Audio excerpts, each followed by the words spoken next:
welcome back to Drowsy History. If this is your first time here, welcome. You've found a good place to wind down. Before we begin tonight, take a moment to get comfortable, adjust your pillow, let your shoulders drop. There is nothing you need to be doing right now, and nowhere you need to be. Just you, a quiet voice, and a story set in the most dazzling and dangerous rooms in human history. Before we ease in, do me a small favor. If you haven't subscribed yet, now is a good time. It helps the channel grow and means more of these long, slow stories can find their way to you. And leave a comment telling me where in the world you're listening from tonight and what time it is there. I read every single one, and I love knowing that people are settling in across so many different time zones, all listening to the same quiet voice in the dark. Tonight, we are going to court, not the legal kind, the other kind. The kind with marble floors and tapestried walls and gilded ceilings so elaborate they took entire generations of craftsmen to finish. The kind with kings and queens at the center and hundreds, sometimes thousands, of people arranged in careful orbits around them, each one maneuvering, each one performing, each one smiling at someone they would happily ruin given the right opportunity. The royal courts of history have always glittered in the imagination. The pomp and the ceremony, the jewels and the gowns, the balls and the banquets, and the exquisite formality of a world where every gesture carried meaning.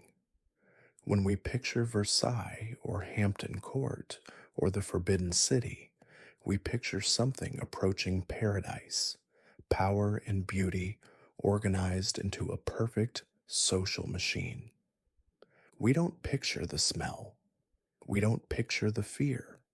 We don't picture the courtiers sleeping four to a room, or the ladies in waiting who hadn't had a private moment in 3 years, or the ministers who lived in constant terror of the wrong word reaching the wrong ear.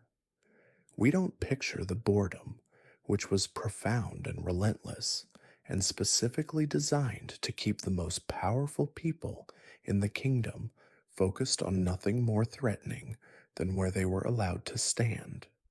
That is what tonight is about. Not the fairy tale, the reality. Close your eyes whenever you're ready. Let's go to court. The royal court in any era and any civilization was built on a single organizing principle that sounds simple and was in practice extraordinarily complicated. The monarch needed to be served, and serving the monarch needed to be made into a privilege so desirable that the most powerful people in the kingdom would compete furiously for the right to do it. This was not an accident, it was policy. The transformation of personal service into political currency was one of the great innovations of royal statecraft, and it worked with remarkable consistency across cultures and centuries. Whether we are talking about the court of Louis XIV at Versailles in the 17th century, the Tudor court of Henry VIII at Hampton Court in the 16th, the Byzantine court of Constantinople in the medieval period, or the imperial courts of China and Japan, the fundamental structure was the same. Proximity to power was power, and access to the royal person was the most valuable commodity in the realm. The genius of this system, from the monarch's point of view, was that it simultaneously flattered the nobility and neutralized them. A duke who spent his days attending the king's lever, the formal morning ritual of the king rising and being dressed, which we will get to in considerable detail, was a duke who was not on his estates, building private armies and cultivating local loyalty. He was at court, dependent on royal favor for his position, spending his fortune on clothes and carriages and the expensive performance of proximity, too busy competing with other courtiers to be genuinely dangerous. This was most explicitly and deliberately engineered at the court of Versailles under Louis XIV, the Sun King, who ruled France from 1643 to 1715, and who understood better than almost any monarch before or since that the way to control your most powerful subjects was to make your presence so central to their identity that they could not imagine existing without you. The nobility of France were not imprisoned at Versailles. They chose to be there, in their hundreds, because to be elsewhere was to be out of sight and therefore out of consideration, which was the courtly equivalent of death. The court at Versailles at its height housed somewhere between 3 and 10,000 people, depending on how you counted: permanent residents, regular attendees, servants, guards, tradespeople whose entire livelihoods depended on the custom of the court. The palace itself was vast by any standard. The Hall of Mirrors alone stretched for nearly a quarter mile, a breathtaking corridor of 17 arched mirrors facing 17 arched windows, the reflected light bouncing endlessly and making the space feel simultaneously infinite and enclosed. In that infinity of reflected light, the business of the court was conducted, and the business of the court was in essence theater. Every action was performed, every word was considered, every arrangement of people in a room carried political meaning that all observers read automatically, the way a modern person reads a facial expression. Who stood where, who was received warmly, who was kept waiting, who was granted the particular honor of the king's glance, held a moment longer than protocol strictly required. To the outside world, to the peasant farmers and urban craftspeople who made up the vast majority of the population and who would never come within 100 miles of Versailles, the court was magic. It was another world, operating by different rules, inhabited by people who seemed to have transcended ordinary human concerns through their magnificence and their proximity to the divine. The reality, experienced from inside, was something quite different, a system of almost incomprehensible complexity, governed by rules so elaborate that mastering them took years, enforced by a social pressure so total that deviation from them could end a career and a life. It was a world of extraordinary beauty and extraordinary anxiety, of dazzling surfaces and very dark depths, and it was, for those who lived in it, inescapable. The specific survival strategies that courtiers developed deserve more detail, because they are among the most psychologically sophisticated responses to a difficult environment that human beings have ever produced. The first was the cultivation of powerful patrons. A courtier without a patron was exposed to every faction's attacks with no one positioned to speak for them when the crucial conversation happened. Finding a patron meant identifying someone more powerful than yourself who had an interest in your success, cultivating their goodwill through loyalty and usefulness, and leveraging that protection while contributing to the patron's interests in return. This was the basic social architecture of an environment where personal relationships were everything. The second strategy was the management of information, specifically what you knew, what you let others know you knew, and what you pretended not to know. The courtier who learned something damaging about a rival had to decide: Use it now, use it later, or never use it at all, holding it as insurance.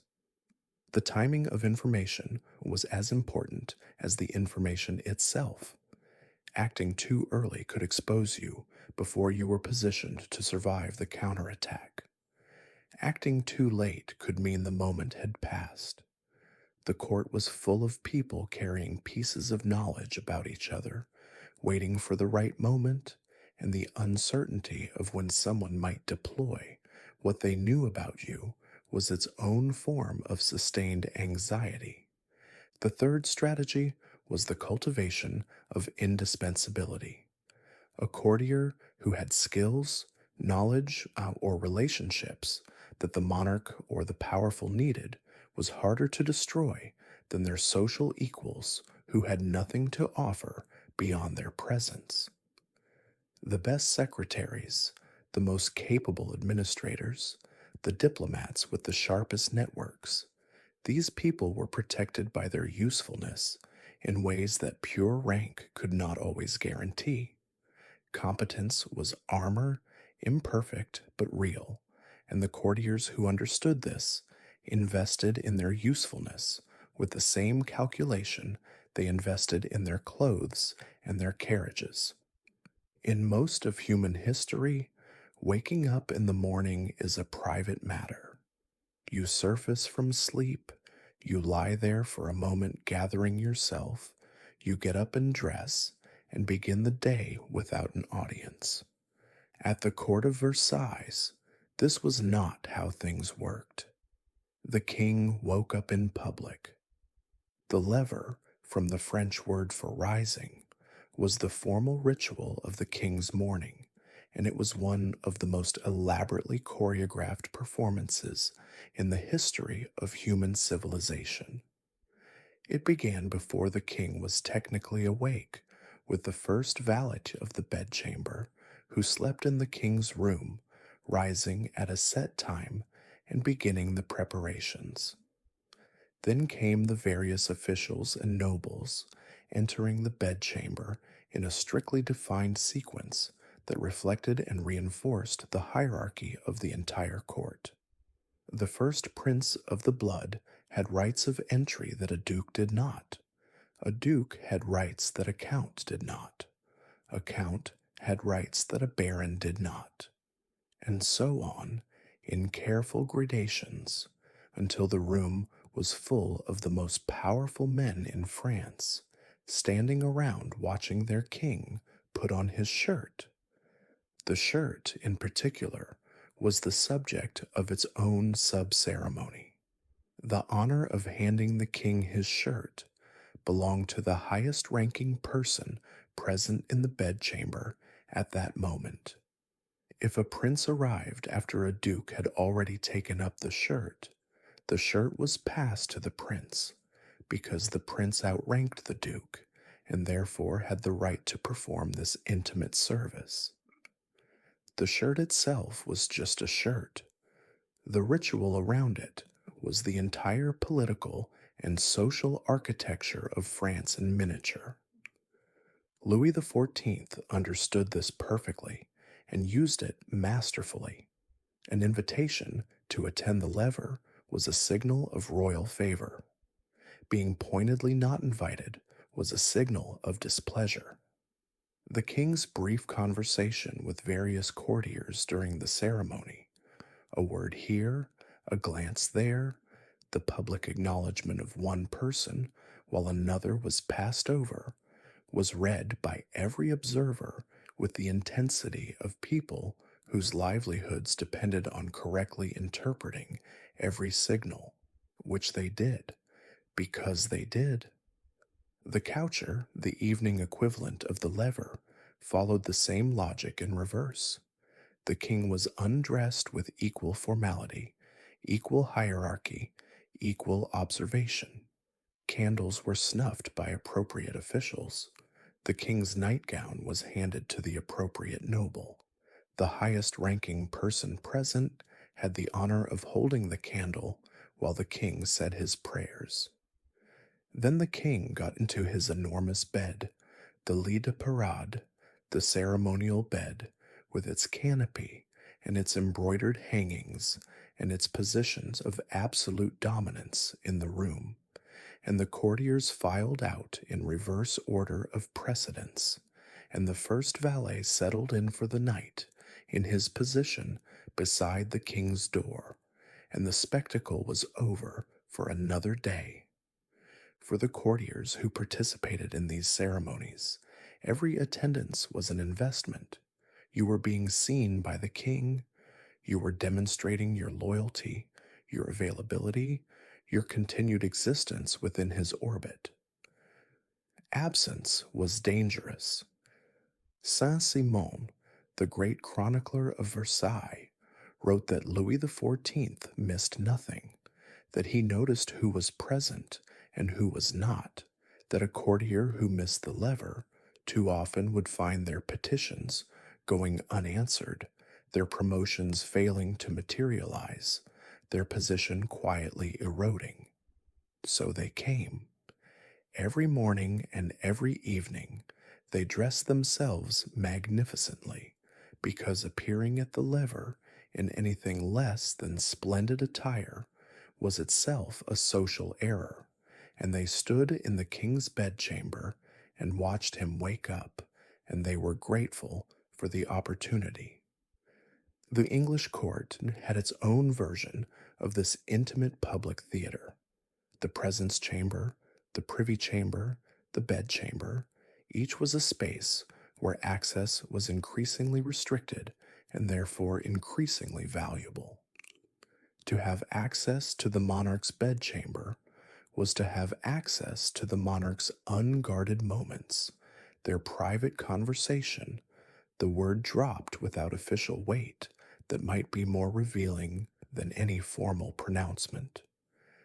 Ladies of the bedchamber, gentlemen of the bedchamber, grooms of the stool, that last title meaning the person who attended the monarch in the toilet, an intimate service so politically valuable that it was one of the most fought over positions at the English court. All of these positions existed because they represented access, and access was everything.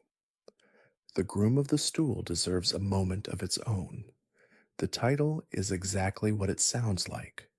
This was the person whose official role was to assist the monarch in using the toilet. In modern terms, this sounds absurd at best and mortifying at worst.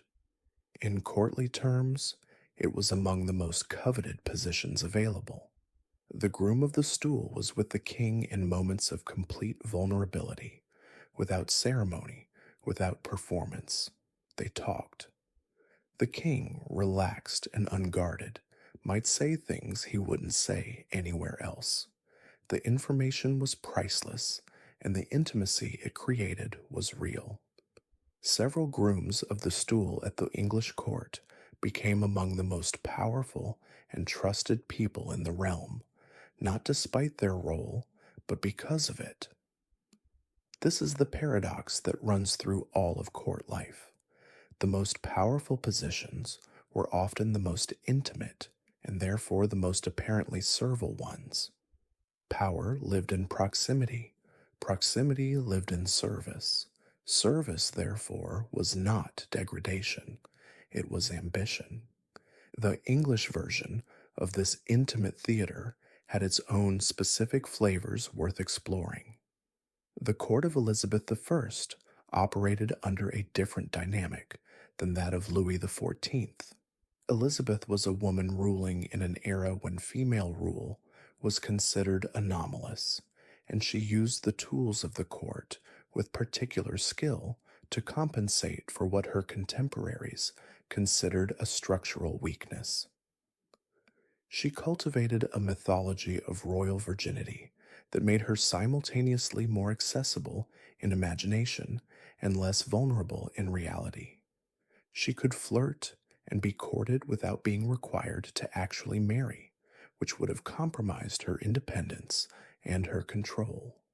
The men of her court competed intensely for her attention, expressing that competition in the language of chivalric devotion, writing poetry, and staging tournaments in her honor, and generally performing a theatrical adoration that Elizabeth both required and genuinely enjoyed.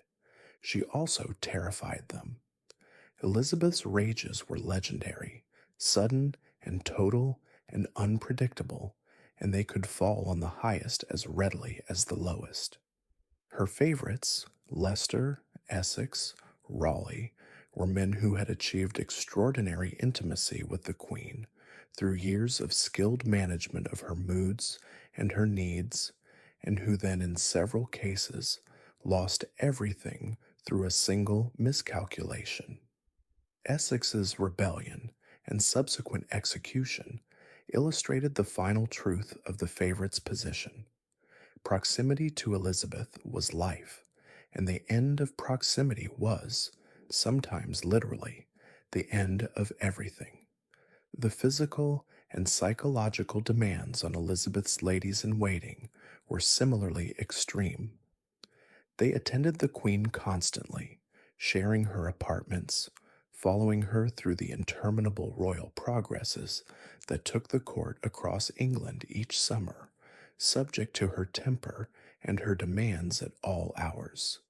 A lady who displeased the Queen by marrying without permission, by forming an attachment to a man the Queen disapproved of, by simply being in the wrong place when Elizabeth's mood turned, could find herself suddenly stripped of her position, confined to her rooms, or sent from court entirely. The Queen's emotional weather system was the climate in which her ladies lived, and the ability to read it accurately and respond correctly was the essential skill of their existence. The court was beautiful. The court was also one of the most dangerous places in the kingdom, and the danger was not primarily physical, though it was sometimes that too. The primary danger was social and political, the constant possibility of falling from favor, of being ruined by a whisper, of finding yourself one day the object of a campaign so subtle and so sustained that by the time you understood what was happening, it was already over. The machinery of court intrigue operated on information. Who knew what? Who told whom? Who was allied with whom? Who was sleeping with whom? Who owed whom a debt? And who wanted it repaid in what currency? The currency of the court was not primarily gold, though gold was certainly spent in enormous quantities. The real currency was knowledge and access. A secret was worth exactly as much as it cost its possessor to keep it, and the market for secrets was always active. In this environment, trust was the rarest and most dangerous commodity. Trusting the wrong person at the Medici court in Florence, or the court of Henry VIII in England, or the Byzantine court in Constantinople could mean disgrace, exile, imprisonment, or death. The courts of history are full of people who confided in the wrong friend, who wrote the wrong letter, who made the mistake of being honest at the wrong moment. They did not make that mistake twice, because they rarely got a second chance. The methods of court intrigue were refined over centuries into something approaching an art form. The whispered word in the right ear. The letter shown, seemingly accidentally, to the person it was most intended to harm. The public slight, calibrated to communicate disdain without providing anything specific enough to be answered. The faction assembled over months or years, each member apparently independent, only revealing its coordination when the moment came to strike. The false friendship maintained with perfect warmth right up until the moment it was no longer useful. Cardinal Richelieu, who served as chief minister to Louis XIII of France in the 17th century, and who may have been the most skilled political operator in the history of European courts, had a phrase that his contemporaries attributed to him. Give me 6 lines written by the most honest man, and I will find something in them to hang him. Whether he actually said this is disputed. That it accurately describes the methodology of court survival is not. The physical dangers of court life were real too, particularly in earlier periods. The Byzantine court, which operated for over 1,000 years in Constantinople and which developed the most elaborately ritualized court culture in the Western world, was also a court where emperors were regularly blinded, deposed, murdered, and replaced. Blinding was a particularly Byzantine solution to political inconvenience. A blinded man could not be emperor, so blinding a rival achieved political neutralization without the full moral weight of murder, a distinction that apparently satisfied the Byzantine conscience more than it might satisfy ours. The palace at Constantinople saw dozens of violent political transitions, and the elaborate ceremony and protocol that surrounded the emperor were in part a security measure, ritual that made unexpected movements visible and conspicuous. The English court during the reign of Henry VIII offers what is perhaps the most famous case study in the dangers of royal proximity. Henry VIII was not a tyrant in the simple sense. He was, by many accounts, charming, intelligent, well-read, and capable of genuine affection and loyalty. He was also completely willing to destroy people who had served him faithfully when political or personal circumstances made their destruction convenient. Thomas More, who had been Henry's friend and Lord Chancellor, was executed for refusing to endorse the king's divorce. Thomas Cromwell, who had been Henry's most effective political servant and who had made himself wealthy and powerful through that service, was executed when his usefulness ended and his position became a threat. Anne Boleyn, whom Henry had pursued for years and for whom he had broken with the Catholic Church, was executed on charges that most historians consider fabricated. Being close to Henry VIII was extremely valuable. It was also, for a significant number of people, fatal. This was understood by the people around him. They accepted it as the prelude of proximity to power. Some of them, More is the most famous example, accepted it with dignity and even composure. Others scrambled and maneuvered and tried to find a way through, and some succeeded and some didn't, and the ones who didn't are in the history books for the particular manner of their ending rather than for anything they might have built or done or been. The survival strategies that courtiers developed in response to these dangers were sophisticated and specific. The first and most important was the cultivation of a perfectly controlled public face. Emotion at court was information, and information in the wrong hands was dangerous. To be seen to be angry was to reveal that something had the power to make you angry. To be seen to be frightened was to reveal that you considered yourself at risk. To be seen to be disappointed was to reveal that your hopes had been specific enough to be disappointed. The ideal courtier, described in Castiglione's The Book of the Courtier, which was the 16th century's definitive guide to this art, was someone whose grace and ease were so complete that even the most careful observer could not tell when something cost them effort. This ideal was called sprezzatura, the art of making difficult things look effortless. It applied to swordsmanship and dancing and conversation and music and the management of the horse. But above all, It applied to the management of the self. The courtier who had achieved sprezzatura never visibly strained. They moved through the court's dangers with the same apparent ease with which they moved through its pleasures, and this ease itself was their armor, because an unreadable person was a person who gave their enemies nothing to work with. Versailles smelled terrible. This is not a colorful exaggeration. It is a well documented historical fact, reported by multiple contemporary observers and supported by everything we know about the conditions of the palace. The Palace of Versailles, the most magnificent royal residence in the history of the Western world, was also, by most accounts of those who lived in it, one of the most unpleasant smelling places anyone had ever encountered. The reasons were multiple and structural. First, sanitation. The palace had been designed for magnificence, not for the practical management of thousands of human bodies.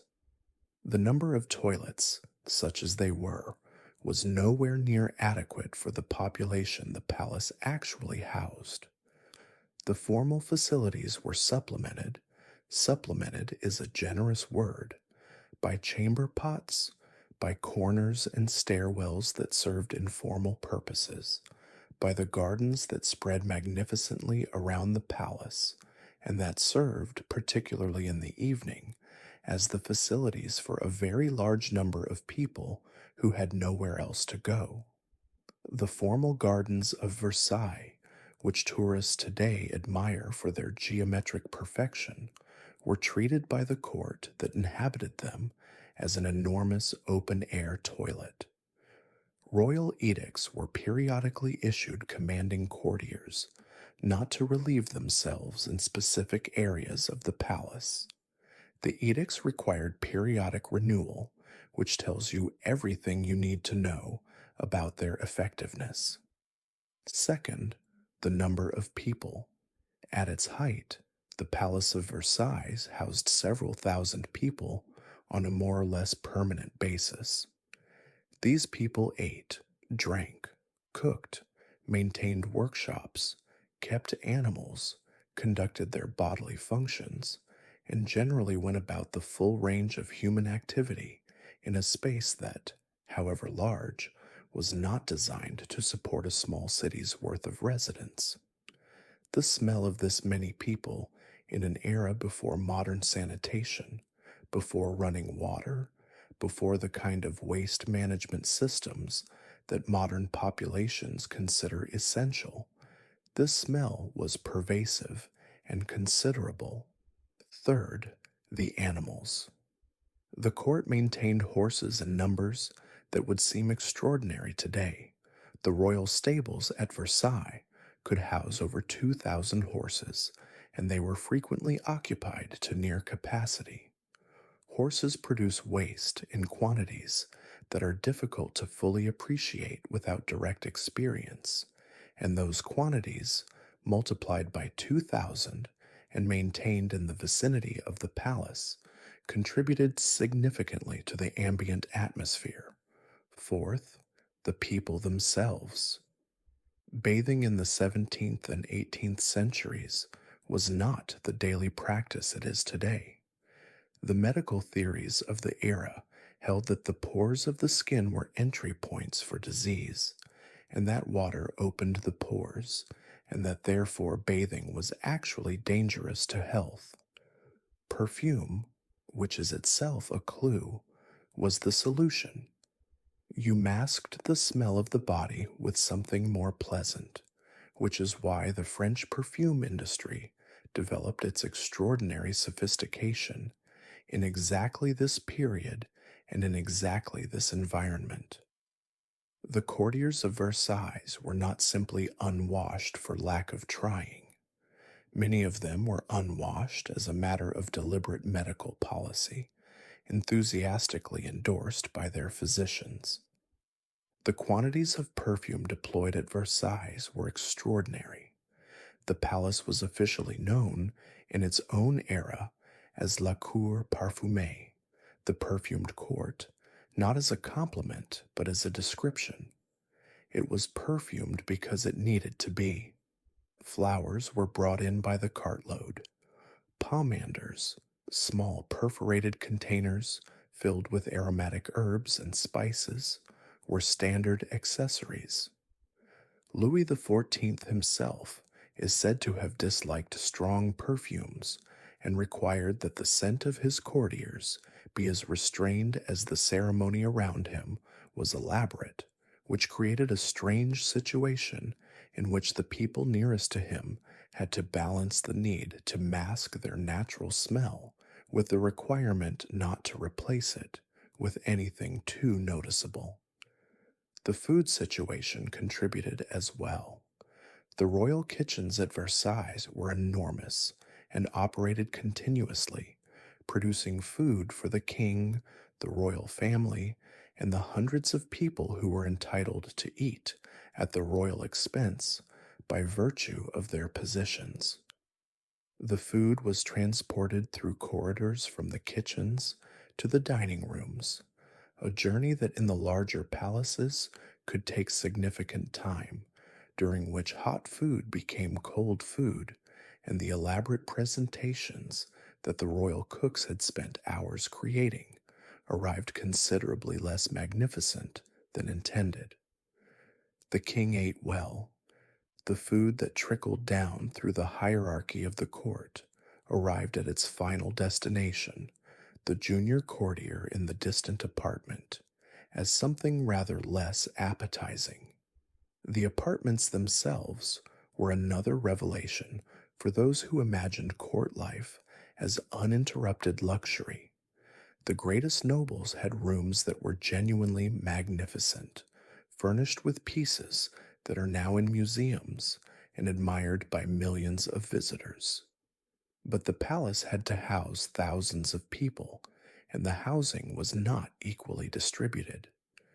Junior courtiers, hangers on, officials of middling rank, these people were crammed into whatever space could be found, which often meant garret rooms that were freezing in winter and suffocating in summer, or rooms that had been subdivided to accommodate multiple occupants, or apartments so distant from the center of the palace that the walk to attend the lever left barely enough time to return before the coucher required attendance again. The physical discomfort of court life at this level was real and chronic. Cold, in particular, was a constant enemy. The great rooms of Versailles were heated by fireplaces that, however large, were inadequate to the task of warming spaces whose ceilings reached 20 or 30 feet, and whose walls, for all their marble grandeur, were in a French winter distinctly permeable to cold. Accounts of the period describe water freezing in goblets at the royal table, wine turning to slush in the glass, ink solidifying in the pen while people tried to write. The ceremony continued regardless, because the ceremony always continued regardless. This was the reality behind the gilt and the velvet and the chandeliers. The court was simultaneously the most splendid place in the kingdom and a place of chronic physical discomfort, of pervasive smell, of inadequate sanitation, of overcrowding, of food that arrived cold or not at all. The people who lived in it accepted these conditions because the alternative, being absent from the court, was unthinkable. The smell was the price of proximity. They paid it. The specific reality of hygiene at court extended beyond the famous smell of Versailles into the everyday texture of managing a body through the demands of court life without the infrastructure that would make it comfortable.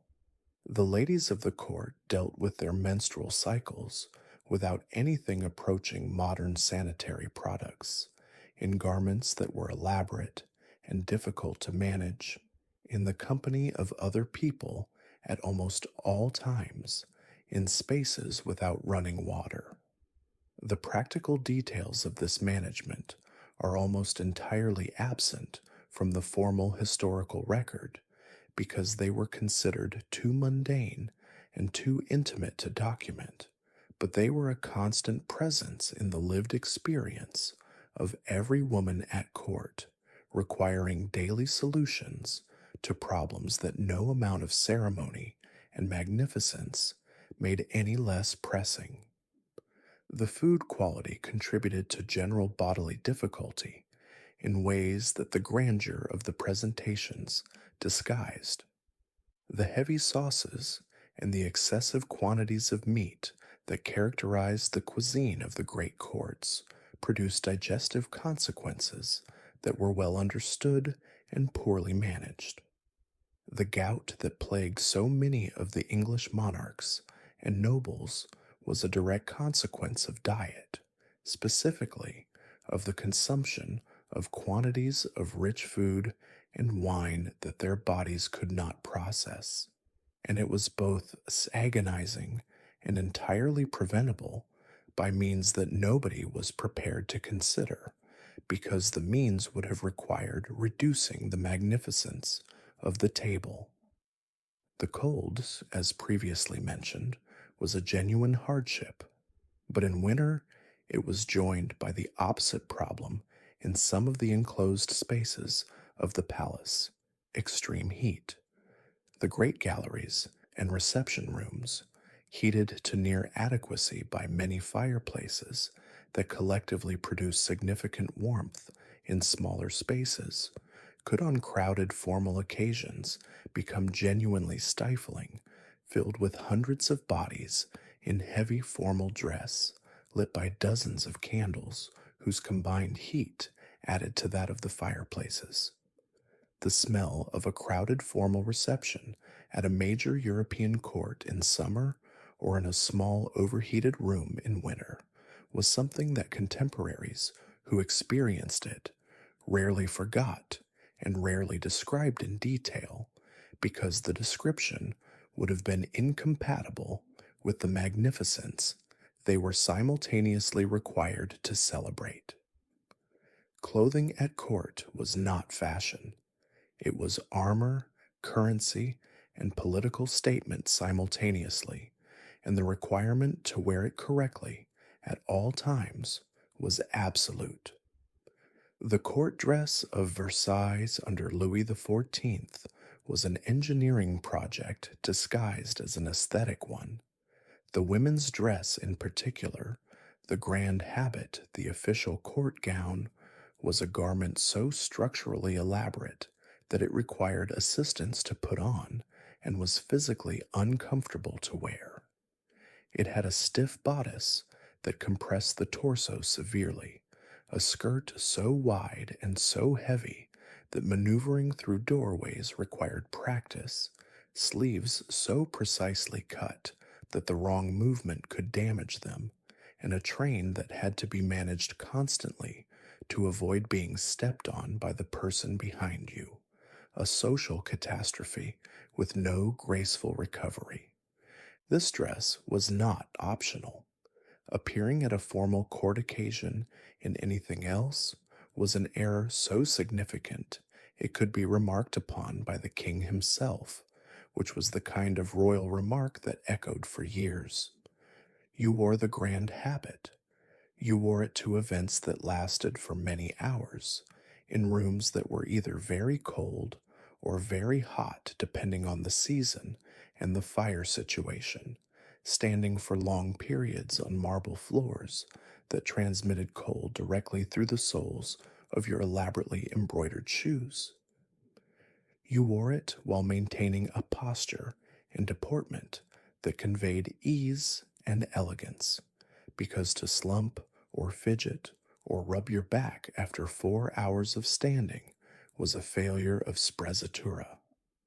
The cost of maintaining a wardrobe suitable for court was for almost everyone who attempted it ruinous. The fabrics required were the most expensive available: silk, velvet, brocade, cloth of gold.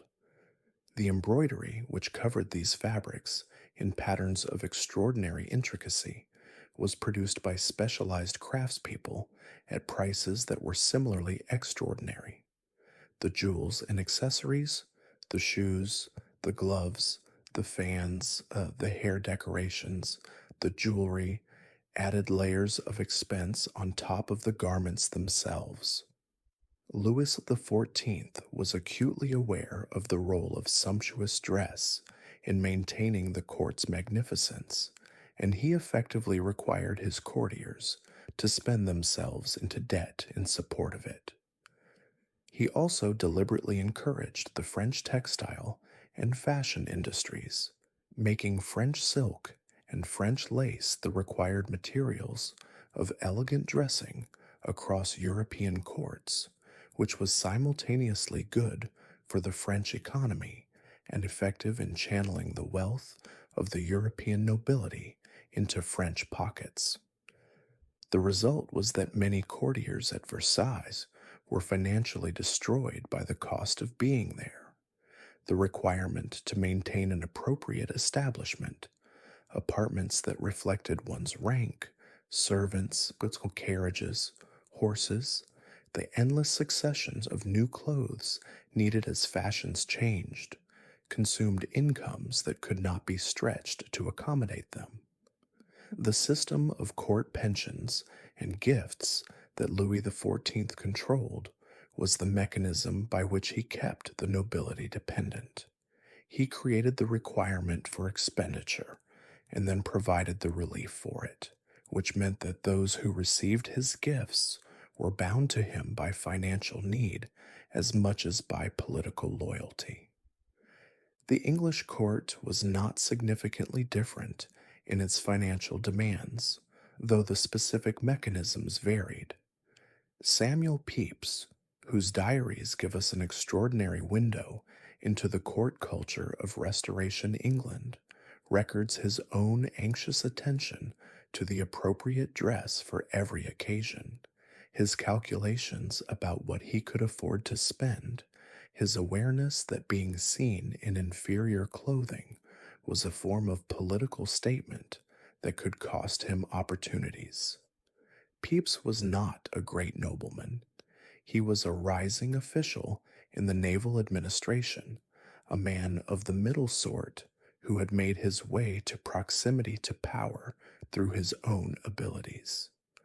But the demands of appearing appropriately at court were the same regardless of origin.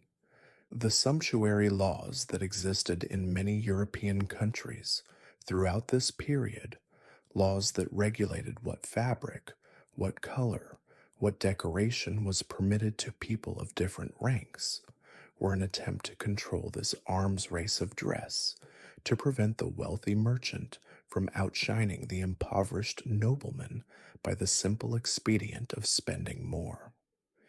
These laws were only variably enforced, and their existence tells a story about the anxiety that underpinned the whole performance.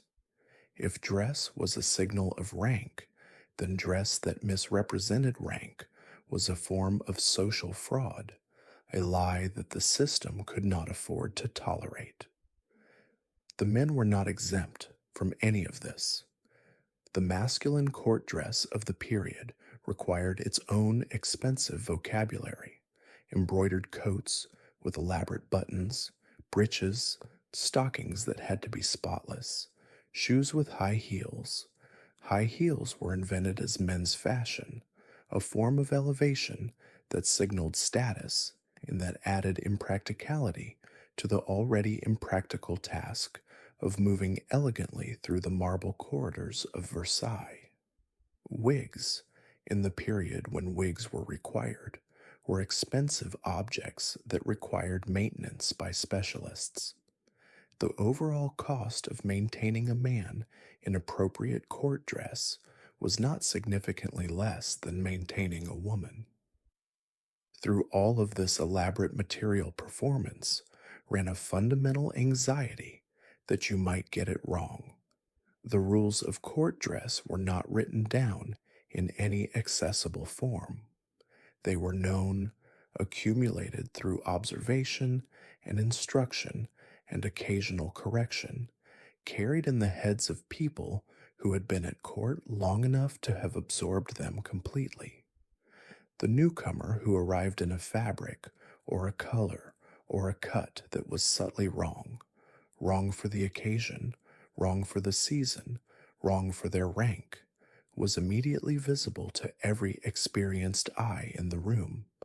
The correction might not be verbal, it might be a look, it might be the slight recalibration of someone's manner toward you, the almost imperceptible shift in temperature that told you without anyone saying a word that you had erred.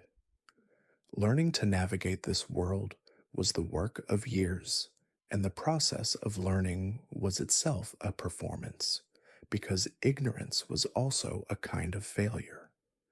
The ideal was to arrive already knowing, to move through the court's requirements with the natural ease of someone who had never needed to learn them because they had always been known. This was, of course, impossible for anyone who was actually new, but the performance of having always known was itself a skill, and it was among the most important skills the court demanded. The economic consequences of court life were severe and widespread.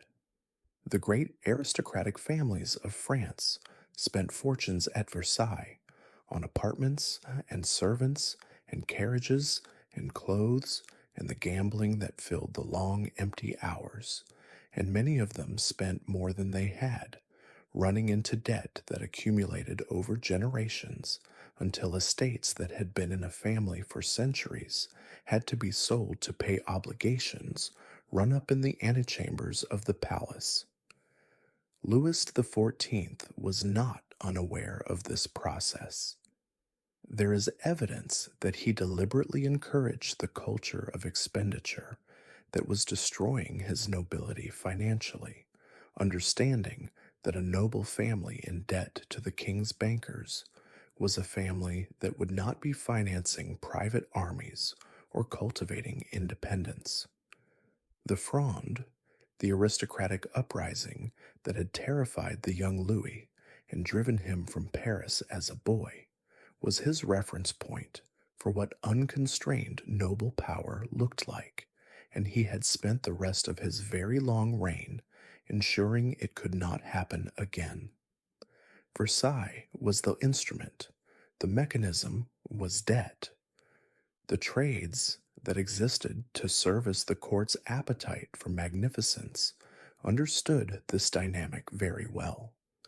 The tailors and jewelers and wig makers and coachmakers who clustered around the great courts of Europe knew that their customers were often in debt, knew that the debt did not reliably translate into reduced spending. If anything, the anxiety of the indebted courtier produced greater spending as they chased the royal favor that might solve their problems, and they extended credit accordingly. The result was a Baroque economy of luxury and debt that sustained entire industries while gradually consuming the fortunes of the individuals who participated in it.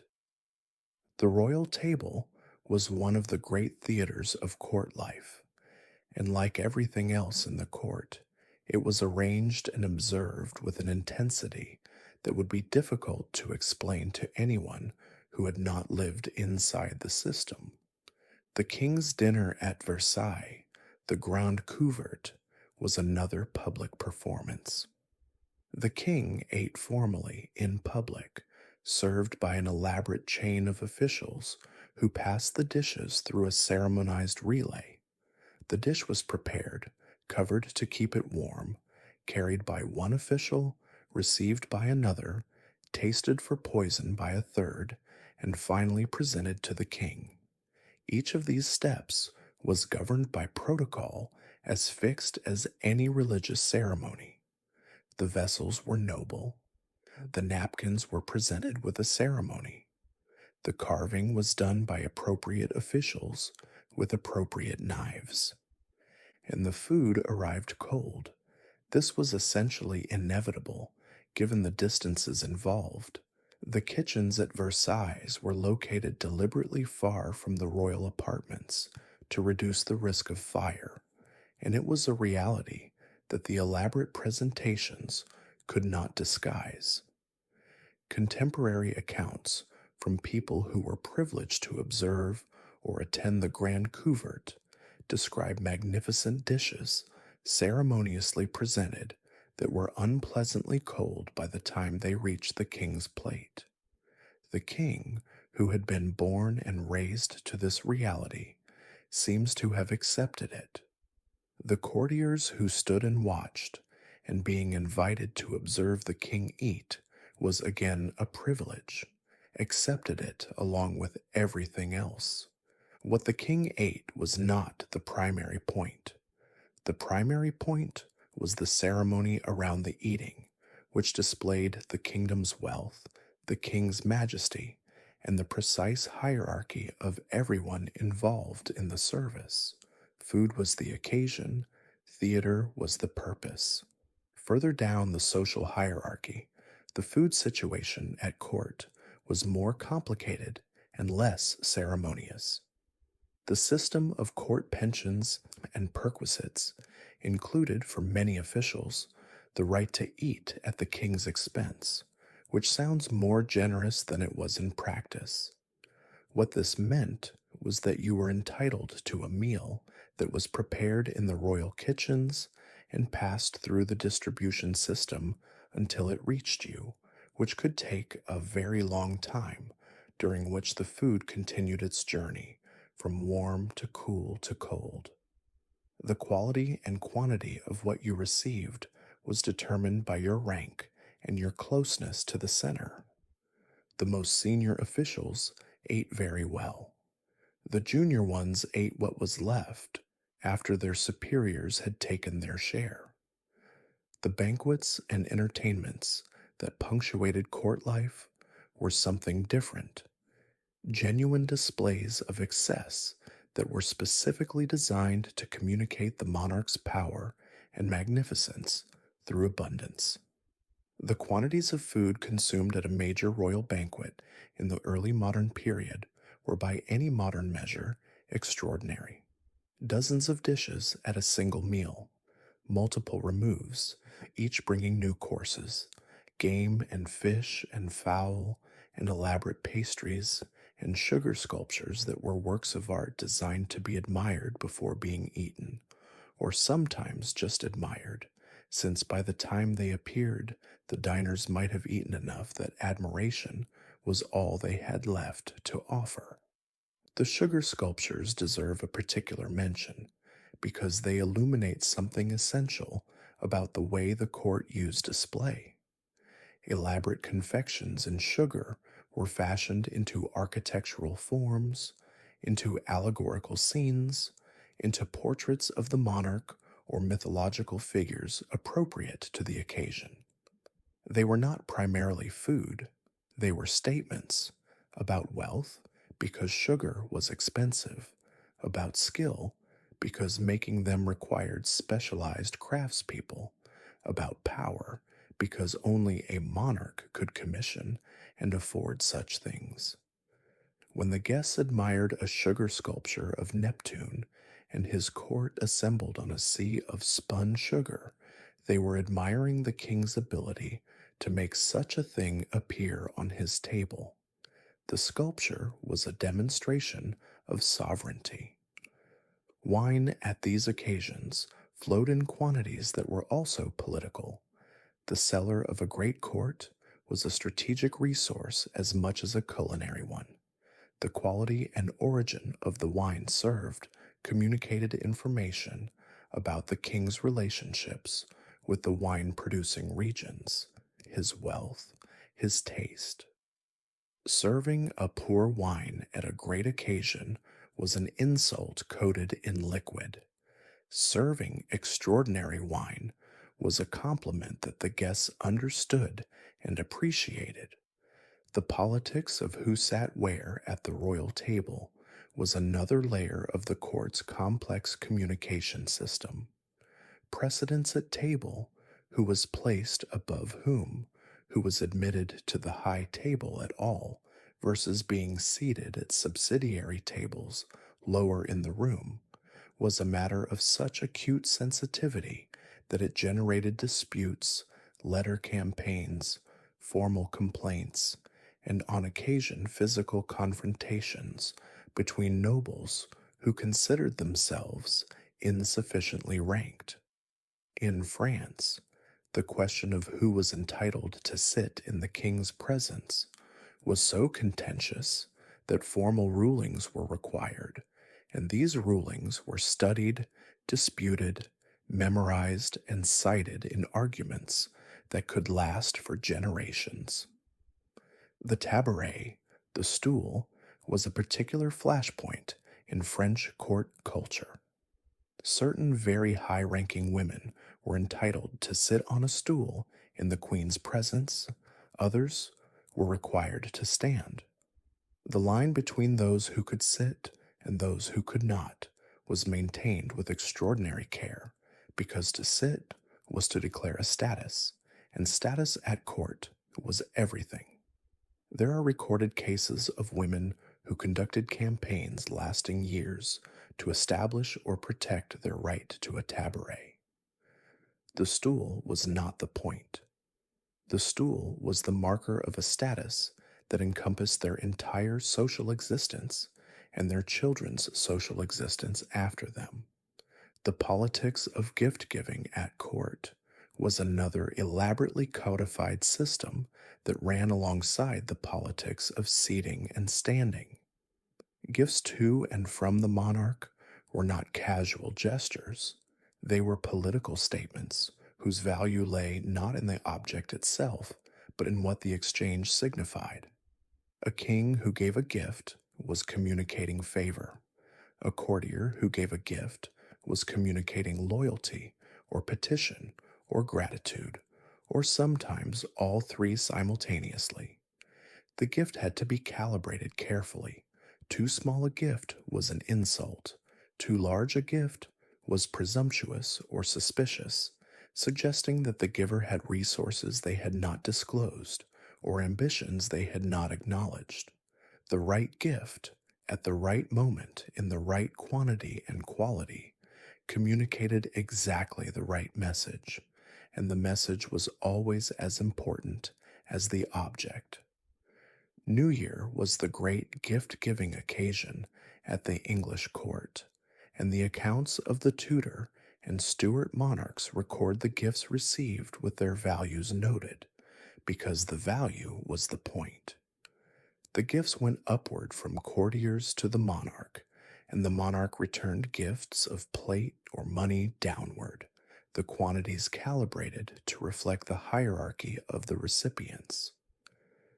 The accounting of these gifts was itself a kind of public record of relative favor, visible to everyone who received or failed to receive, or who received less than they had hoped or expected.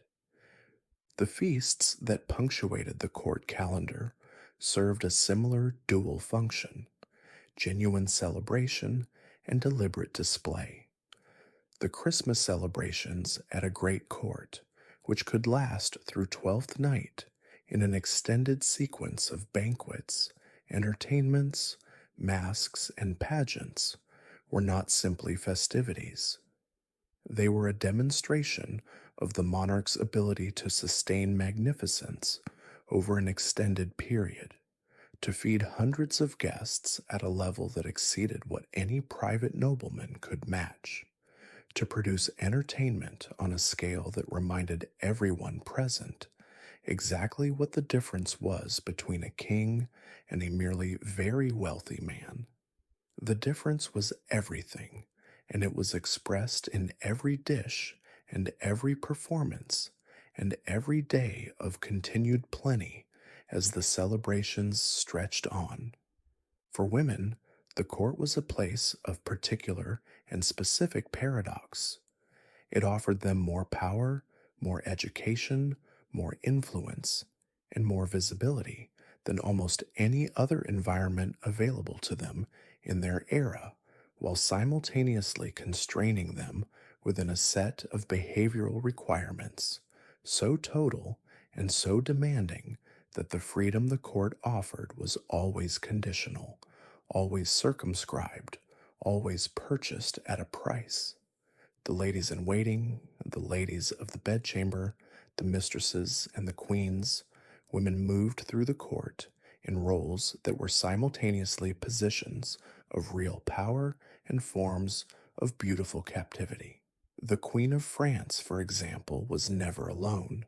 From the moment she woke until the moment she slept, she was attended. Her lever was as elaborate as the king's. Her toilet performed in public with the same hierarchical precision.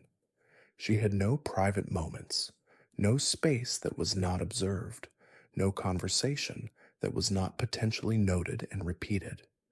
This was not accidental. The Queen's body was a political object. Her pregnancies, or lack of them, were matters of state, and political objects required monitoring. The ladies in waiting occupied a position that was genuinely enviable by the standards of the era. They were educated, or more educated than most women could expect to be. They were at the center of power. They had access to the Queen's ear, which meant access to influence, which could be traded for their family's benefit.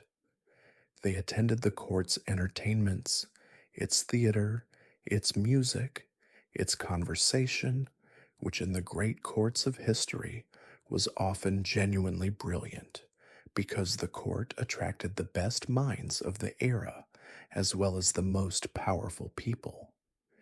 In the salons that operated alongside the formal court, women were not merely ornaments.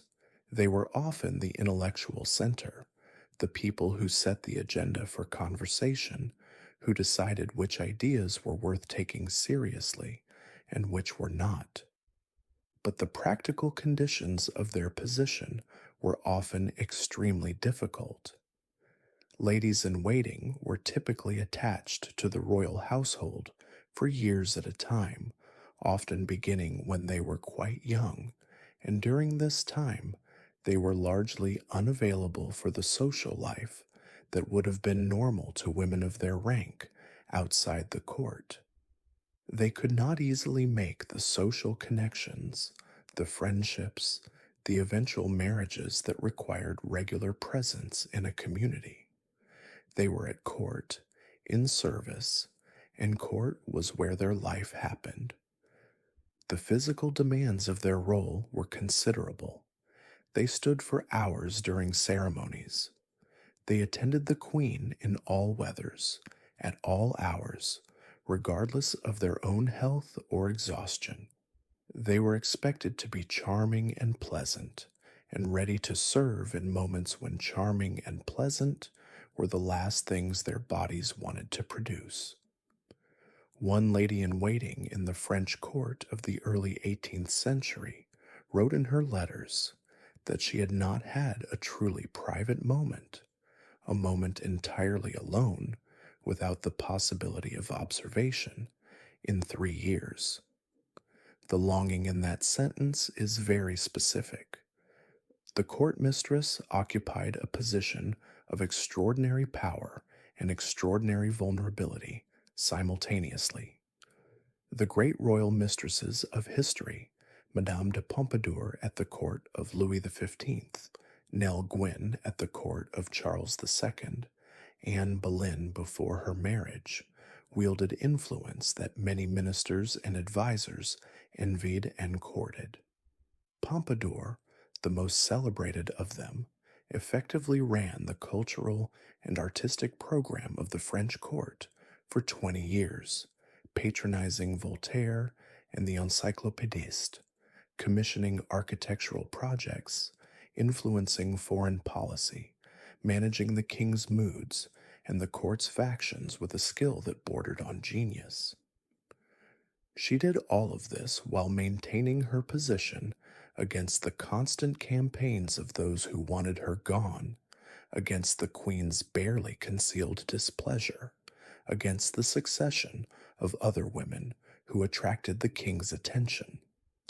Her position was entirely dependent on the king's continued interest and affection, which meant that maintaining that interest and affection was her full time occupation, alongside everything else she was doing.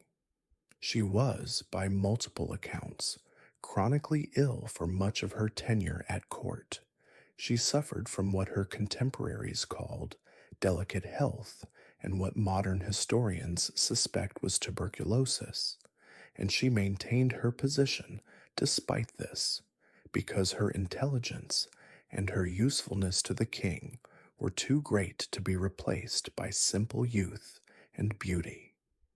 But the effort cost her something real, and the accounts she left behind describe a woman who was always performing, always managing, always one wrong note away from a fall that she could see and was constantly working to prevent. The marriages that court women made were almost always political arrangements, decided by families with the same logic that decided everything else at court. What alliance is this marriage worth? What land or title or access does it secure? What will it cost us, and what will it gain? The woman's preferences were consulted, when they were consulted at all, as one input among many, weighted considerably less than the dynastic calculus. This was true for royal women in particular, whose marriages were state business, conducted in the full glare of court observation and international attention, but it was true to varying degrees for all women who moved in court circles. What court women did with the limited agency they possessed is one of the more interesting stories in the history of women generally. Many of them found ways to exercise genuine influence within the constraints of their position through the careful management of information, through the cultivation of alliances, through the patronage of artists and writers who amplified their reputation, through the mastery of conversation and social dynamics that the court demanded of everyone, and that some women turned into instruments of real power. The constraints were real. So were the achievements that operated within and despite them. The intellectual life of the court was one of its genuine and underappreciated gifts, particularly for women who would otherwise have had very limited access to education and conversation of the kind that sharpened the mind and expanded the world. The great courts of history were magnets for talent. Poets, musicians, philosophers, mathematicians, painters all gravitated toward the places where wealth and patronage concentrated, which meant the court. The women who lived in these environments were exposed to ideas and conversations that their contemporaries outside the court almost never encountered. Madame de Maintenon, who became the secret wife of Louis XIV in the final decades of his reign, had educated herself through the extraordinary resources that court proximity provided. She founded the School of Saint-Cyr specifically to educate young women of impoverished noble families, creating an institution that offered girls access to the kind of rigorous education that was otherwise available only to boys. She understood from her own experience what education could do for a woman with nothing else, and she used her extraordinary position to create a version of that opportunity for others. This was a genuine achievement, produced within and because of the court's specific dynamics. The salons that operated alongside the formal court, in Paris, in London, in the other great cities of Europe, were often run by women who had moved through court circles and who brought the court's culture of conversation and display into a slightly less formal, slightly more intellectually serious environment. The French salonière of the 17th and 18th centuries, Madame de Rambouillet, Mademoiselle de Scudéry, Madame Geoffrin, and dozens of others, created spaces where ideas were the primary currency, where writers and philosophers and scientists mixed with nobles and courtiers, and where the conversation was the point rather than a byproduct of ceremony. These women exercised a form of cultural power that the formal court's more rigid hierarchy would have made difficult to sustain, and they did it by taking the court's tools, the cultivation of relationships, the management of social dynamics, the strategic deployment of influence, and applying them to intellectual rather than purely political ends. The music produced for and by the great courts is another legacy that outlasted the courts themselves. Lully's operas, Purcell's court music, the elaborate celebrations commissioned by the Habsburgs and the Medicis and the various German princes, these were produced in service of political and ceremonial functions that no longer exist, but the music itself endures. The art commissioned for the decoration of royal palaces is now in museums, where it educates and delights millions of people who have no idea of the political calculations that shaped its original commission. The court was a machine for the production of magnificence, and it produced magnificence that has outlasted the machine, which is perhaps its most unexpected achievement. The courts of Europe had no monopoly on elaborate ceremony, dangerous intrigue, or the peculiar combination of magnificence and misery that characterized life in close proximity to supreme power. The courts of China, Japan, and the Ottoman Empire developed their own versions of this world, in some cases more elaborate, and in many cases more dangerous than anything Versailles had to offer. The Forbidden City in Beijing, the imperial palace of the Chinese emperors, was a world unto itself that literally could not be entered without permission. Its name was not metaphorical. Ordinary people did not enter it on pain of death.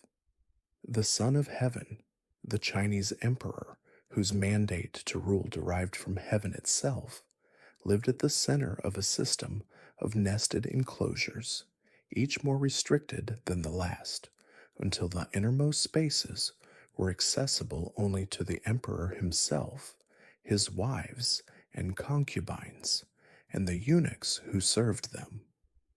The eunuch system of the Chinese imperial court deserves particular attention because it represents one of the most extreme examples in history of the lengths to which power will go to solve the problem of proximity. The problem was this: the emperor's inner court was a domestic space occupied by women, and it could not be occupied by men who were not the emperor without creating the possibility of adultery, which was treason. The solution was to create a class of male servants who were by surgical alteration not men in the relevant sense. Eunuchs staffed the inner palace, serving the emperor's wives and concubines, managing the domestic life of the imperial household. They were also, over the centuries, some of the most powerful people in Chinese political history because they had access to the emperor in his private moments and because the information and influence that proximity generated could be used in exactly the same ways that court proximity generated power everywhere else.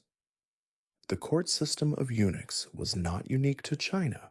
The Byzantine court and the Ottoman court also relied heavily on eunuchs for similar reasons. But the Chinese version was particularly large and particularly consequential. At its height, the imperial court employed tens of thousands of eunuchs.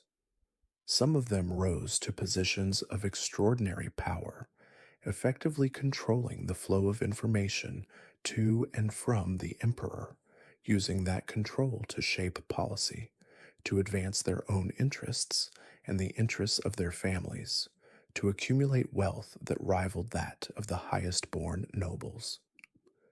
Zheng He, the great admiral who led Chinese fleets across the Indian Ocean in the early 15th century, was a eunuch.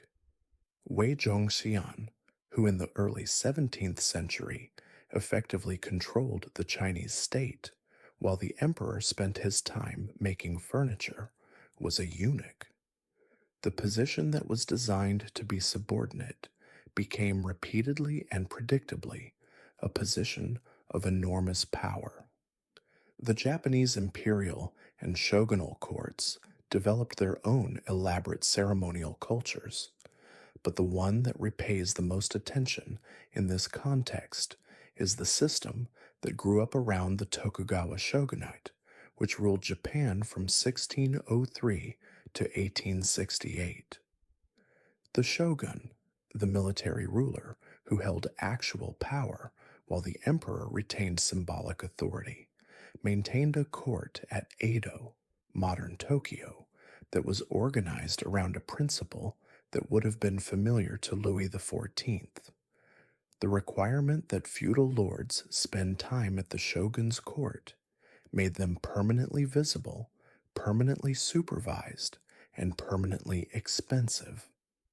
The Sanken Kotai system required the great lords of Japan to alternate residence between their home domains and the capital, bringing their entire households with them, a logistical and financial burden so heavy that it effectively prevented the lords from accumulating the resources that would have been needed to challenge the shogun's authority.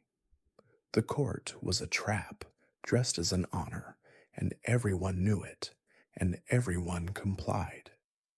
The Ottoman imperial court in Constantinople was another world of extreme complexity and extreme danger. The Sultan's inner household, the harem, a word that means simply the women's quarters, though Western popular culture has overlaid it with a meaning it did not quite have, was a domestic and political institution of extraordinary sophistication. It was staffed by enslaved women brought from across the empire and beyond, who were educated in the arts, languages, music, and the management of the imperial household. Some of these women rose to positions of real power as wives and mothers of sultans, and exercised influence over the empire that equaled or exceeded that of the highest male officials. The Valide Sultan, the sultan's mother, was often the most powerful person in the empire after the sultan himself, managing the harem's internal politics, influencing the sultan's decisions, conducting their own diplomatic correspondence with foreign courts. The period of the early 17th century is known in Ottoman historiography as the Sultanate of Women, when a succession of powerful queen mothers effectively governed the empire during the reigns of several weak or young sultans. This was not a takeover or an anomaly.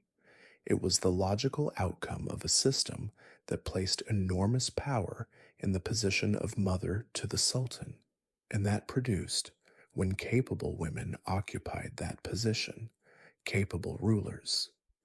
But the Ottoman court was also a place of extraordinary violence, particularly around the question of succession.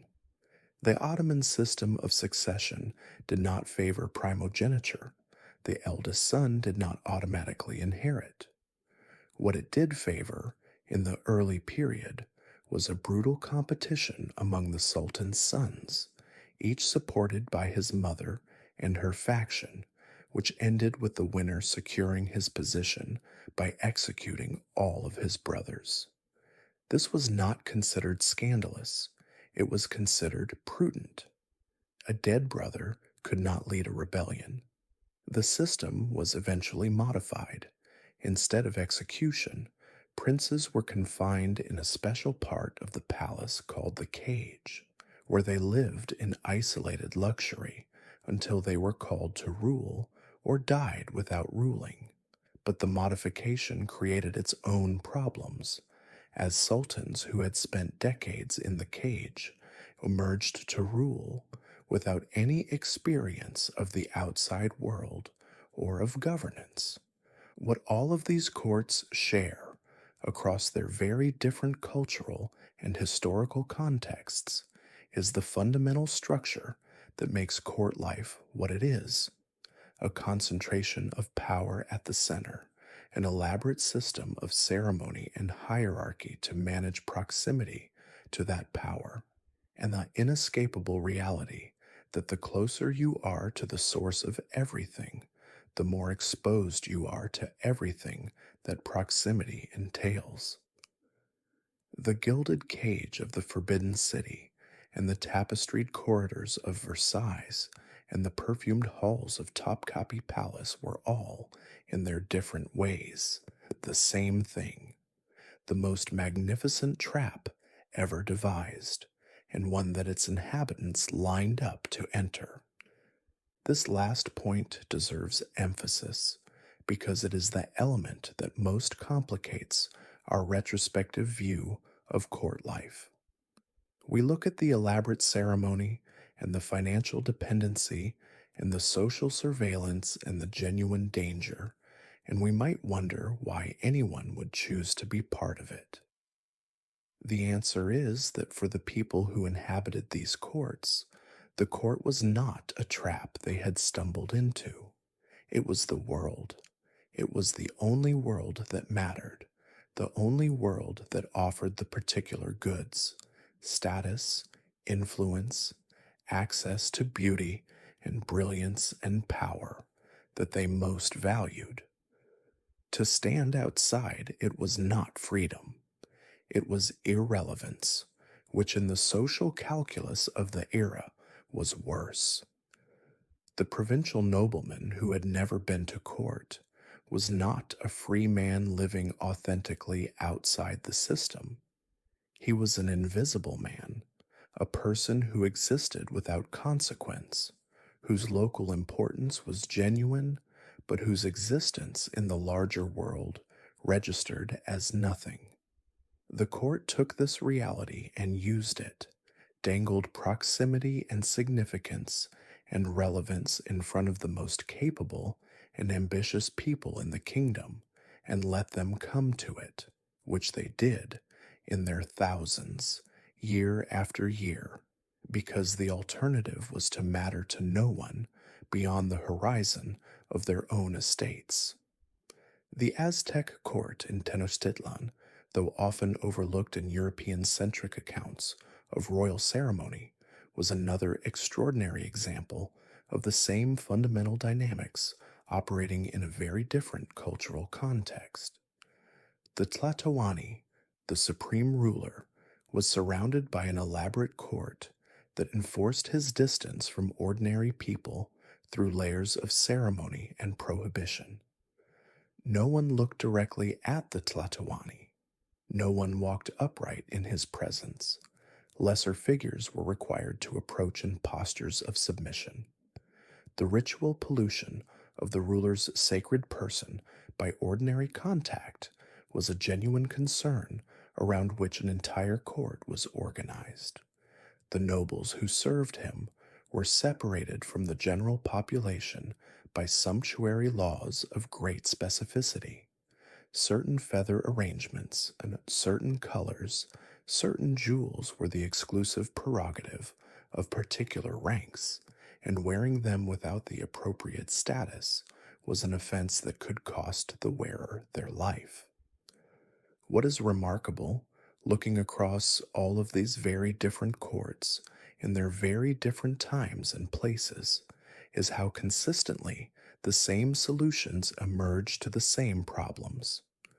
The problem is always, how do you organize proximity to supreme power in a way that is simultaneously functional and safe, that serves the ruler's needs while preventing the people who serve those needs from becoming threats?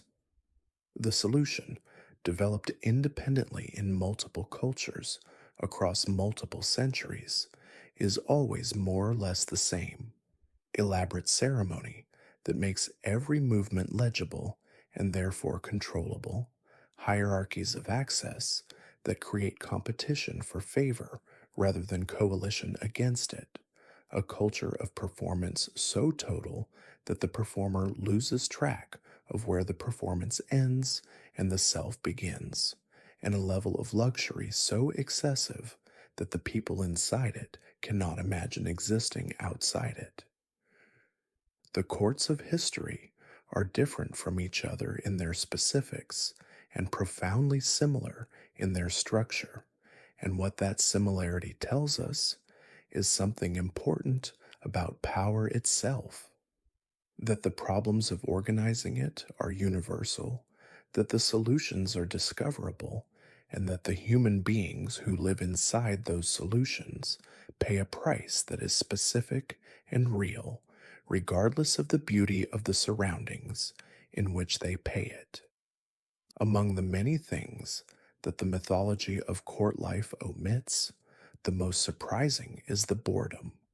The court, for all its glitter and drama and intrigue, was also one of the most profoundly boring environments ever sustained by human civilization, and the boredom was not incidental, it was structural, it was designed.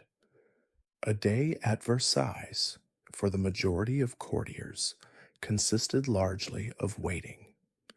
Waiting for the lever, waiting for the king's procession to chapel, waiting for the council meeting to end, waiting for the promenade, waiting for supper, waiting for the cowsher. In between these fixed points of ceremony, there was the waiting that preceded and followed each of them: the gathering in the correct antechamber, the arrangement of appropriate people in appropriate positions, the extended moment before anything actually happened, during which everyone stood and looked at each other and managed their expressions. The ceremonies themselves, for all their importance, were short. The lever, at its most elaborate, lasted perhaps an hour. The cowsher was similar. In between, the court had to fill the time, and filling the time in a way that was appropriate to one's dignity was its own challenge. You could not simply sit down and read a book, because sitting was regulated: who was permitted to sit, on what kind of seat, in whose presence, and reading looked inattentive, which was potentially insulting to the royal presence. You could not simply walk away, because absence was noted. You stood or you walked in approved directions, and you talked, and you played cards, and you watched the court's entertainments, and you waited for something to happen. Card games were the great salvation of the court's long hours, and they were played with a passion and a seriousness that reflected the scarcity of genuinely engaging alternatives. The gambling that accompanied them was correspondingly intense and correspondingly destructive. Significant fortunes were won and lost at the card tables of Versailles, and the amounts wagered on a single evening's play were sometimes enough to ruin a family for a generation. The king periodically expressed concern about the gambling and periodically failed to do anything effective about it, because the card tables were also centers of social interaction that served the court's political functions. Where people gathered, people talked. Where people talked, the king's intelligence network was active. The theater and opera performances that were regular features of court entertainment provided relief from the boredom, and the French court in particular developed a sophisticated relationship with the performing arts that was both genuine and strategic. Molière produced his plays for the court at Versailles, knowing that royal approval was the most powerful endorsement available. Lully composed the music for the royal fetes, performances so elaborate that they lasted for days and consumed budgets that would today fund several major film productions. The arts were supported because they were genuinely valued, but also because they were one of the few entertainments capable of holding the court's attention for extended periods and providing a shared experience that cut across the factionalism and competition that otherwise structured every interaction. The hunting was another escape, and it was taken very seriously at the courts of Europe's Catholic monarchies. Louis XIV hunted with a regularity and a dedication that bordered on obsession, going out in nearly all weathers, covering considerable distances, returning exhausted and apparently satisfied in a way that the ceremonies of the court could not quite produce. Hunting was also conveniently political. Who was invited on the royal hunt was a signal of royal favor, almost as clear as who was admitted to the lever, but it also provided something the court's marble corridors couldn't: genuine physical exertion, open air, and the possibility of something actually happening that wasn't scripted in advance. The boredom had a purpose beyond the simple failure to provide entertainment. A bored courtier was a courtier who had nothing to do but attend to the court's social dynamics, which is exactly what the monarch needed.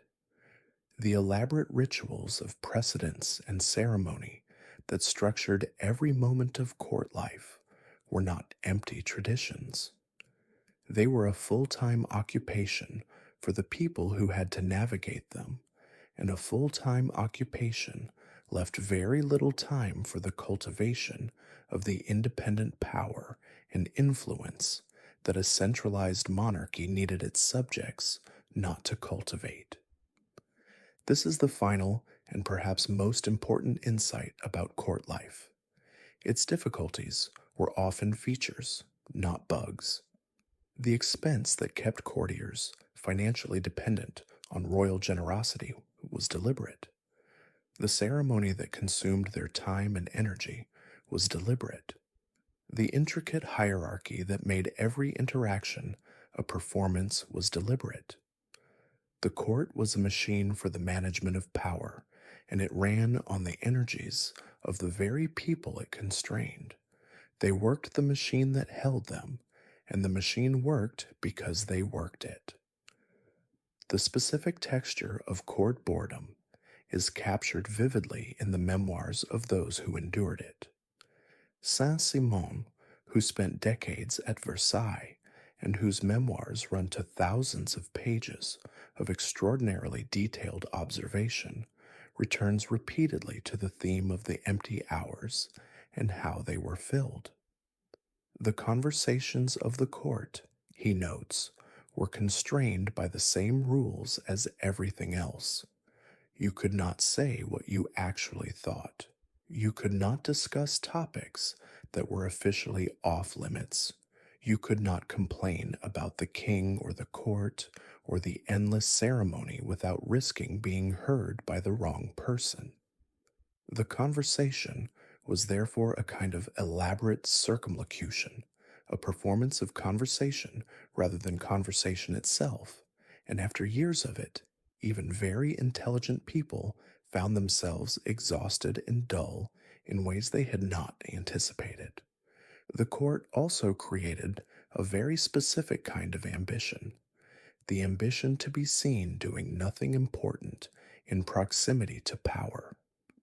The courtier who had achieved the highest level of favor was often the courtier who had the least to do in any practical sense, because their position was so secure and so close to the center that they did not have to hustle for access or compete for attention. They simply were there, in the royal presence, with the ease of someone who had been there for so long that being there required no effort. This was the ideal, and it was profoundly boring to achieve, but boring in a way that was entirely legible as success. Everyone watching understood what the ease meant. Everyone watching understood the years, and the money, and the effort, and the anxiety that the ease had required. The performed effortlessness was the most expensive thing at court, and the most desired, and it condemned its possessors to spending their most comfortable years doing essentially nothing in the most magnificent possible setting. The physical space of the court contributed to this particular quality of experience. The halls and galleries and antechambers that courtiers inhabited during the long waiting hours were beautiful and cold and hard floored and designed for movement through rather than rest in. They were stages, not rooms. You could not be comfortable in them. Comfort was not the point, and was, in any case, not the impression you wanted to give. So you stood, hour after hour, on marble or polished wood, in shoes that were not designed for standing, in garments that were not designed for comfort, maintaining posture and expression, and you waited for something to happen.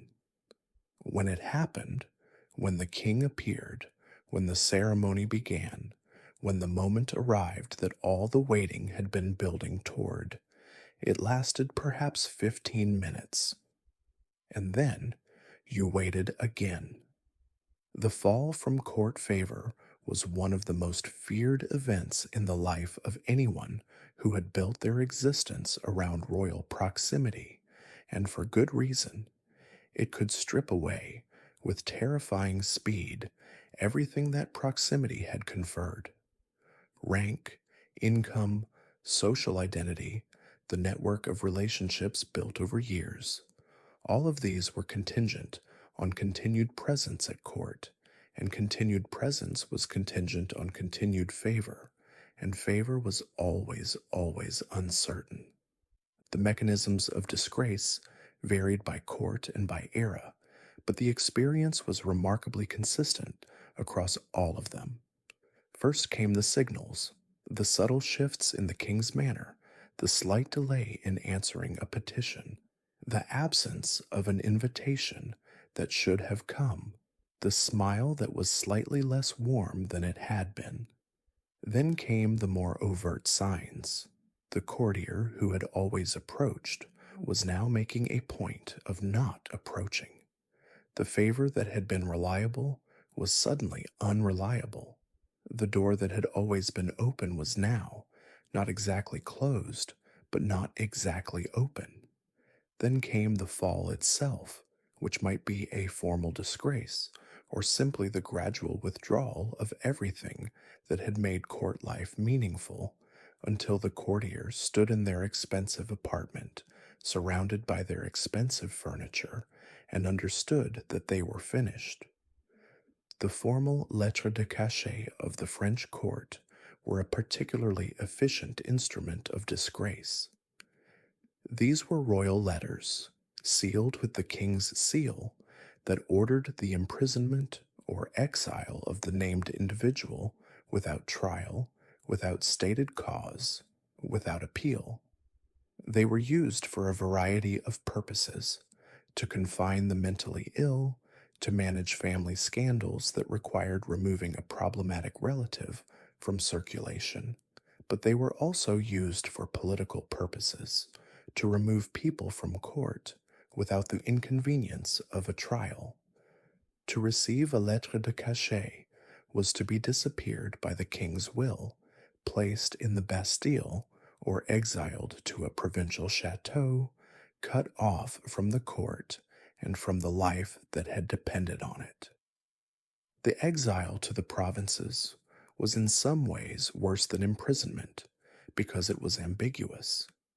Imprisonment at least had a clarity. You were in prison. Exile to one's country estate left you technically free but practically isolated, cut off from the world that mattered, watching your relationships and your influence decay at whatever rate the distance and the king's sustained displeasure dictated. The great noblemen who were exiled from Versailles spent their time in country chateaux, writing letters, cultivating local interests that felt small after the scale of the court, waiting and hoping for the recall that might or might not come. Some disgraces were temporary. The court's factional politics meant that a person brought down by one faction might be restored when that faction's enemies rose. The Duke of Saint Simon, who chronicles so vividly the disgraces of others, was himself navigating a delicate position throughout much of his time at court, maintaining his access without the power and wealth that full royal favor would have provided, surviving through caution and observation and the careful management of his relationships. He lived to write his memoirs, which is not something that could be said of everyone who navigated the court of Versailles. Some disgraces were permanent. Cardinal Wolsey, who had been Henry VIII's Lord Chancellor and the most powerful man in England outside the king himself, fell when he failed to secure the Pope's agreement to Henry's divorce from Catherine of Aragon. The fall was comprehensive. His palaces were confiscated, his offices stripped, his wealth largely redistributed, his network of relationships dissolved, as the people who had cultivated him rushed to demonstrate to the new power that they had never really been his people at all. He died on his way to face trial for treason, probably of natural causes, though in circumstances that made the distinction somewhat academic. What came after disgrace, for those who survived it, was often surprisingly livable if you could adjust your expectations. The provincial exile that felt like death to someone who had spent 20 years at the center of the world was for the people who actually lived in the provinces simply normal life. The country estates that disgraced courtiers were sent to were often beautiful.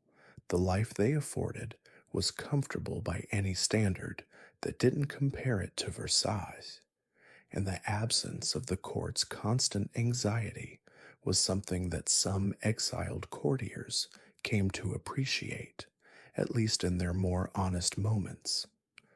The memoirs and letters left by people who experienced court disgrace have a quality of relief running alongside the grief and the anger. The relief of not having to perform any longer. The relief of an unobserved mourning. The relief of a conversation that didn't have to be monitored for political implication. The court was magnificent, and it was dangerous, and it was exhausting, and the people who had lived in it for decades knew this exhaustion in a way that was difficult to articulate while still inside the system. Outside it, some of them found words for it, and some of those words have survived. The dark reality of royal court life was that it was, for almost everyone who lived in it, a bargain made with full knowledge of its terms and paid for in ways that were not always visible from the outside. The gilded cage was still a cage. The magnificent theater was still a performance that never ended. The proximity to power was still proximity to something that could, without warning, turn and destroy you. They knew this, the courtiers of history. They went anyway. They stood in the king's bedchamber and watched him put on his shirt, and they called it an honor, and in the logic of the world they inhabited, they were not entirely wrong. The rehabilitation that sometimes followed disgrace was its own elaborate process, governed by the same rules of performance and signal reading that structured the rest of court life. A courtier who had been disgraced and who wished to return to favor had to navigate a particularly delicate path. Too eager a return suggested desperation, which was a form of weakness, and weakness was not rewarded. Too dignified a withdrawal suggested indifference, which might be interpreted as continued defiance, which was dangerous. The ideal was something like patient availability, remaining visible in appropriate contexts, not pressing claims that were not yet ready to be pressed, waiting for the moment when the king's mood or the political situation created an opening, and then being in exactly the right place to step into it. This required intelligence and timing and a tolerance for sustained uncertainty that not everyone possessed. Some disgraced courtiers managed it brilliantly and returned to positions of real influence, their disgrace forgotten or transmuted into a kind of suffering that had proven their loyalty. Others misjudged the moment, returned too soon or too ostentatiously, and found themselves pushed further out rather than drawn back in. The court was not sentimental about these failures. The letters and memoirs of disgraced courtiers reveal a psychology that is specific to their situation and recognizable across centuries.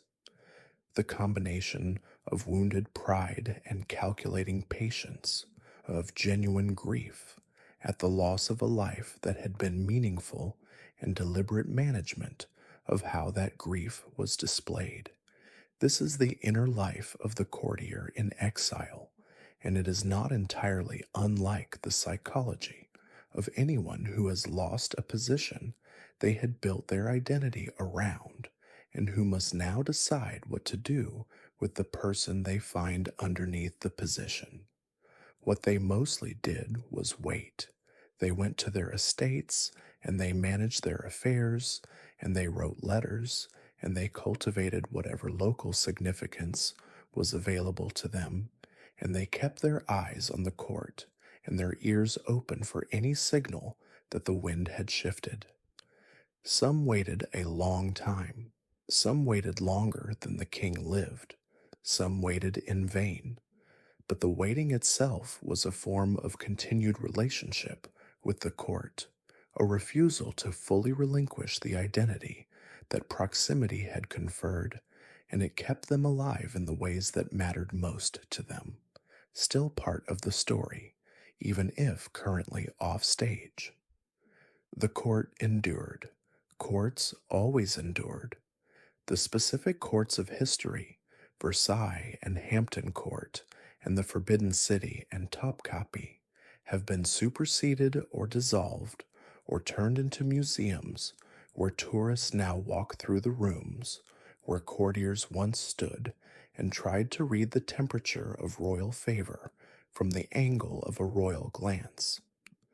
But the dynamics that structured those rooms, the competition for proximity to power, the performance of self, the management of information, the cultivation of indispensability, the ever-present possibility of sudden disgrace, these did not dissolve with the courts that produced them. They migrated, they adapted. They are recognizable today in any environment where access to power is the primary currency and where that access is organized around personal relationships rather than formal institutions. The gilded hall is gone. The courtier's instincts are not. It is late at Versailles. The candles at the Hall of Mirrors have burned low, and the reflected light that bounced and doubled all day long has faded to something gentler, something almost warm. The king is in bed. The groom of the stool has extinguished the last candle. The courtiers have filed out through the state apartments toward their own rooms, the grand ones near the center, the cramped ones in the attics, all of them part of the same gilded world.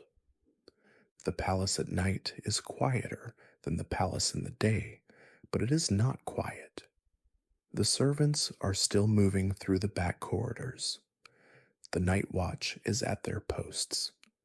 Somewhere a card game is still going, the money changing hands in the lamplight, while people who should probably be sleeping stay up because the court's social life never entirely stops. The guards are at every door. The ceremonies are over for another day. Tomorrow they will begin again, with exactly the same precision and the same pressure and the same assessment of who stands where and what it means. We have been to court tonight, and we have seen it clearly, I hope, not the fairy tale and not the simple cynicism, but the complicated reality that was both. The people who lived in these places were not unlike us in any fundamental way. They wanted safety and status and love and interesting conversation and the feeling that their lives had meaning and weight.